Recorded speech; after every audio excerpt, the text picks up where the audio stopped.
যেমনটি জানিয়েছিলাম, প্রিয়জনের সাথে ঈদ উদযাপন করতে এরই মধ্যে ঢাকা ছাড়তে শুরু করেছে ঘরমুখ মানুষ। দক্ষিণাঞ্চলের 23টি জেলার মানুষের পারাপারের জন্য গুরুত্বপূর্ণ মাওয়া কাওড়াকান্দি ঘাট এবং পাটুরিয়া দৌলতদিয়া ঘাট। দৌলতদিয়া পাটুরিয়া ঘাটের অবস্থা জানাতে আমাদের সাথে যুক্ত হচ্ছেন সহকর্মী মনিরুল ইসলাম মিহির। মিহির, ঘাটে যাত্রীদের ভিড় এই মুহূর্তে কেমন দেখছেন আপনি? আনাম, সকালের দিকে পাটুরিয়া ঘাটে যানবাহনের কিছুটা চাপ থাকলেও বেলা 12টার পর থেকে সে চাপ অনেকটা কমে গেছে। ঢাকা থেকে যেসব দূরপাল্লার বাস, কোচ, প্রাইভেট কার ও মাইক্রোবাস ফেরি পার হতে পাটুরিয়া ঘাটে আসছে, সেগুলি একদমই অপেক্ষা করতে হচ্ছে না। মনে হচ্ছে যানবাহনগুলো ফেরিতে উঠে যাচ্ছে। আর ফেরির সংখ্যা বাড়ানোর কারণে যানবাহন পারাপারে কোনো ধরনের বিড়ম্বনাও নেই এখানে। আর আনাম, আপনি জানেন দক্ষিণ পশ্চিমাঞ্চলের 21 জেলায় জাতীয় যানবাহন এই পাটুরিয়া ফেরিঘাট দিয়ে পারাপার হয়। এই ঘাটটি মূলত রাজধানী ঢাকা ছাড়া মূল প্রবেশদ্বার।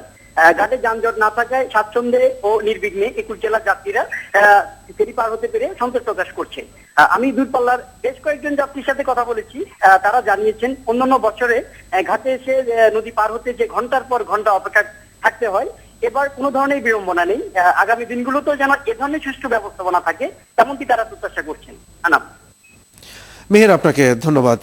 মনিরুল ইসলাম মিহির আমাদেরকে জানাচ্ছিলেন মাওয়া কাওড়াকান্দি ঘাট এবং পাটুরিয়া দৌলতদিয়া ঘাটের